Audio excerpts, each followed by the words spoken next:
O que é a psicologia atomista? Que é a psicologia baseada nos ensinamentos de Tomás de Aquino.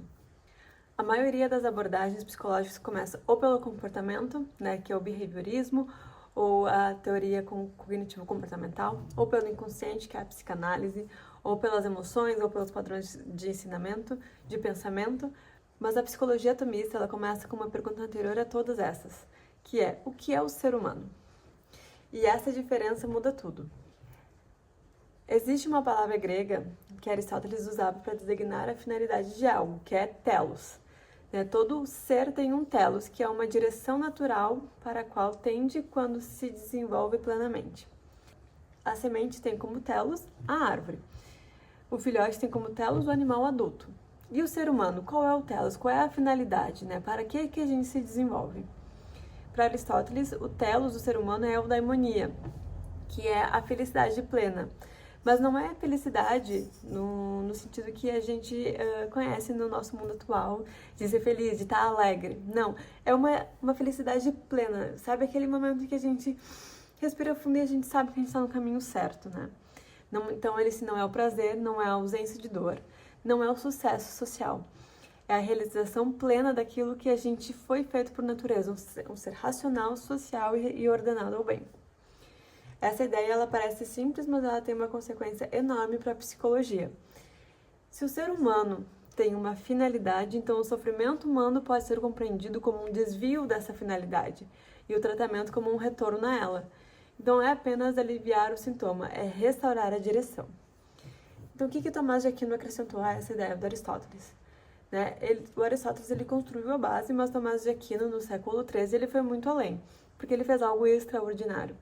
Ele integrou essa filosofia com a teologia cristã e com o melhor do conhecimento da época sobre a natureza humana, produzindo uma síntese que ainda hoje é uma das mais completas já elaboradas sobre o ser humano. E eu sou estudante de psicologia e, sinceramente, nenhuma escola de psicologia que veio depois disso consegue ter a compreensão verdadeira do que é o ser humano, a profundidade verdadeira do que é o ser humano, como a psicologia atomista. Então, para Tomás de Aquino, o ser humano ele é uma unidade de corpo e alma. Ele não é dois elementos separados, corpo e alma. Não, nós somos uma unidade composta por corpo e alma.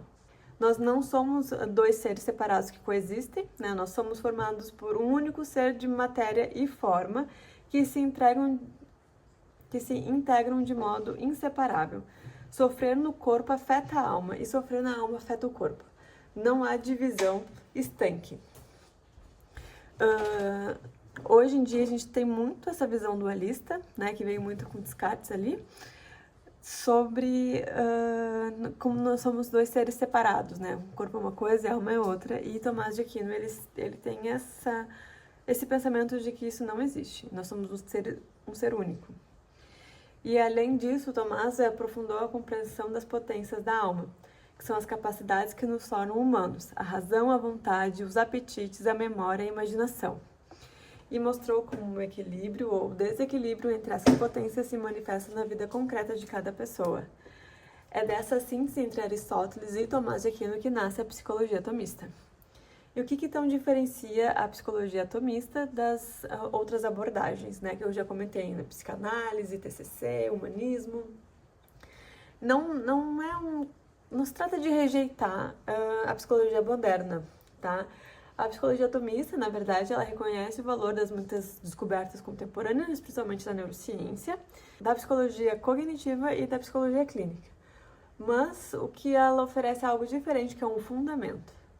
Enquanto muitas abordagens elas escrevem como o ser humano se comporta, a psicologia atomista ela pergunta por que ele se comporta assim e o que esse comportamento revela sobre o estado interior da pessoa em relação à sua própria natureza e finalidade. Algumas diferenças concretas sobre o sofrimento.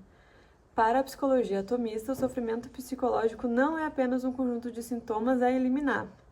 É frequentemente um sinal de que algo na vida da pessoa está em desacordo com o que ela é e para onde tende por natureza. O sintoma ele importa, mas a pergunta mais profunda é: o que esse sintoma está revelando? Sobre o tratamento. O objetivo não é apenas fazer a pessoa se sentir melhor, é ajudá-la a ser melhor, a desenvolver as disposições internas, que são as virtudes, que tornam possível uma vida mais ordenada, livre e verdadeira. Sentir-se melhor pode ser consequência, nunca é o fim. E sobre a liberdade, a psicologia atomista leva a sério a liberdade humana. O ser humano não é apenas produto do seu ambiente, como no behaviorismo, da sua biologia ou do seu passado, como na psicanálise. Ele tem a capacidade de deliberar, escolher e agir. E essa capacidade, ainda que condicionada, nunca é completamente anulada. O trabalho psicológico, nessa perspectiva, é em grande parte um trabalho de restauração e fortalecimento dessa liberdade.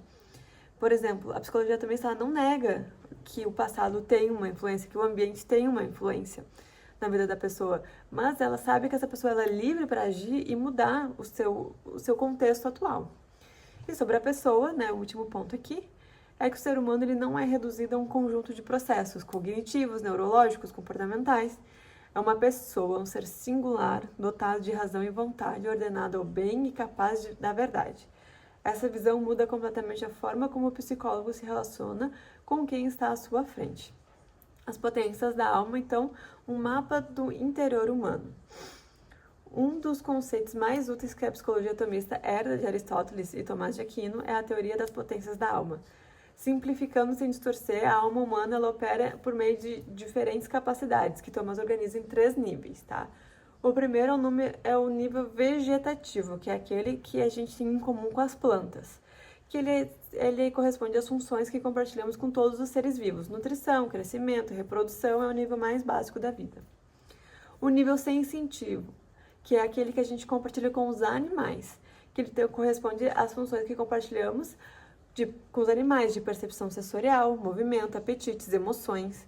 É aqui que vive o desejo, o medo, a raiva, a atração, tudo que nos move a partir dos sentidos. Então, sim, os animais, eles estão aqui no nível sensitivo, eles não estão no nível racional, que é o próximo, né? Eles agem por medo, eles agem por emoção, por fome, e a gente também tem isso na gente.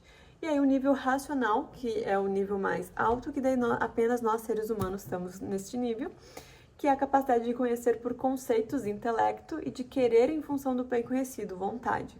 Então, por exemplo, um animal, se ele está com fome, ele não consegue pensar e agir contra a fome e fazer um jejum, por exemplo.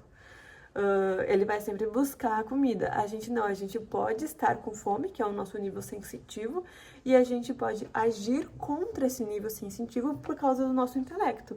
Então, por mais que você esteja com fome, você vai praticar um jejum. E por que isso importa para a psicologia, então? Porque grande parte do sofrimento humano nasce de um desequilíbrio entre esses níveis. Quando o apetite sensitivo, né, o desejo imediato, a emoção intensa, governa a razão em vez de ser governado por ela, a vida começa a se desordenar. Então a gente basicamente começa a viver como animais, ao invés de como pessoas. E não porque as emoções elas sejam más, mas porque elas não são, tá? Mas sim porque sem a orientação da razão, elas tendem a conduzir a pessoa para aquilo que parece bom no momento e não para aquilo que é verdadeiramente bom. Que nem no outro vídeo eu comentei, por exemplo, a questão do docinho. Parece bom no momento tu comer o docinho, né? O apetite, a fome, o desejo de comer aquele docinho.